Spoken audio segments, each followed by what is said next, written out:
जो गरीब अपनी आवाज़ उठाता है उसको जान से आज मुझे बिल्कुल जान से मारने की कोशिश की। उस ज़मीन का मालिक का घर भी मैंने आपको बताया। मुझे बिल्कुल जैसे भी नीचे डाल के एकदम मारने की कोशिश की। मैंने अपने बड़ी मुश्किल से अपनी जान बचाई।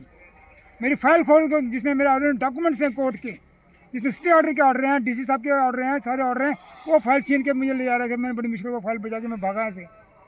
मेरी जान को खतरा है। ये किसी वक्त मेरे साथ कुछ भी कर सकते हैं, मेरी जान भी ले सकते हैं। एसएचओ साहब भी आए, उन्होंने इनके खिलाफ कोई कार्रवाई नहीं की। अगर मेरी ज़मीन से इलीगल कब्जे इन्होंने किया और इनको नहीं हटाया तो मेरी मौत की जिम्मेदारी होंगी। मैं अपनी फांसी लगा के यहाँ जान दे दूँगा। जिम्मेदार होंगे डीसी साहब होंगे, कलेक्टर साहब होंगे, तहसीलदार साहब होंगे, जो गलत रिपोर्ट भेजते हैं वहाँ पर इनकी हाउसिंग बोर्ड की ज़मीन है। बताओ ना कैसे हाउसिंग बोर्ड की ज़मीन कैसे एक्वायर की, किसको दी, पेमेंट किसको दी, किसे ली, किसे एनओसी ली, क्या टाउन कमेटी से एनओसी ली, पंचायत से एनओसी ली, किसे को एक एनओसी बता दो मुझे। और कैसे ली ज़मीन, किससे ली, किसको पेमेंट दी, कुछ तो बताओ।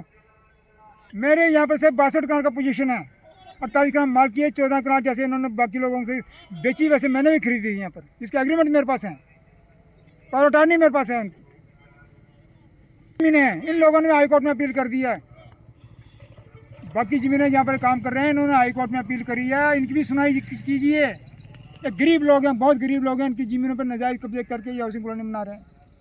ये जिम्मेदार लोग हैं, इनका मेन ज़िंदगी का इनकम ही है, जो अपने बच्चों को पालने का सोर्स ही जिम्मेदारी है इनका। उन गरीबों की ज़मीनें हैं ये सारी। हाउसिंग कॉलोनी बननी थी तो गवर्नमेंट लैंड पे बनी, स्टेट लैंड पर, ना कि किसी की प्रॉपर्टी, प्राइवेट प्रॉपर्टी पे प्राइवेट लोगों को नहीं बेची जा सकती। इसको पब्लिक पर्पज नहीं कहा जा सकता। यह गवर्नमेंट का ऑर्डर है। प्राइवेट प्रॉपर्टी को प्राइवेट लोगों को आप नहीं बेच सकते, ये पब्लिक पर्पज में नहीं आता।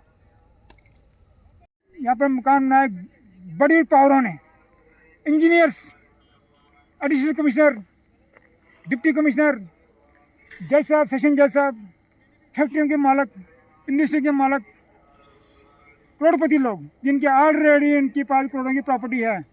टांगी पैलेस के मालक, 4 पैलेस हैं जिनके, करोड़ों की प्रॉपर्टी उनके पास है। वो यहाँ मकान रीसेल प्लाट को परचेज करके उनके मकान यहाँ बन रहे हैं।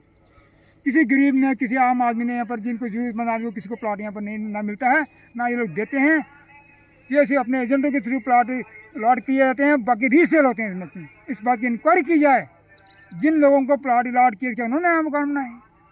सर 91 के एक्विजिशन है तो आज 2025 है, बताओ 100 मकान भी नहीं बने यहाँ था आज तक। जिनके भी 100 मकान नहीं बने, हज़ारों प्लाट इन्होंने सेल कर दिया, ऐसे ही रीसेल हुए सारे। सब बिजनेसमैन ने खरीदे रीसेल करने के लिए, ना कि किसी ने मकान बनाया। जरूरतमंद आदमी को यहाँ किसी ने प्लाट नहीं खरीदा।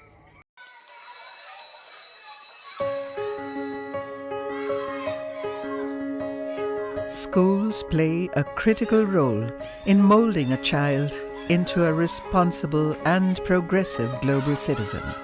A good education empowers a child with infinite opportunities to discover and innovate. Over the past few decades, of all the innovations that have taken place all across the world, how many can India lay claim to? Perhaps not many. Rather than being pushed to master existing texts, students must be encouraged to learn, unlearn, and critically evaluate everything they observe through the formative years of their education. Shri Educare was formed out of a commitment to expand SEL's reach of providing quality Indian education. It is essentially engaged in setting up schools from preschool to K-12 at both national and international levels. Jammu Kashmir की खबरों के लिए जुड़े रहिए JK update के साथ।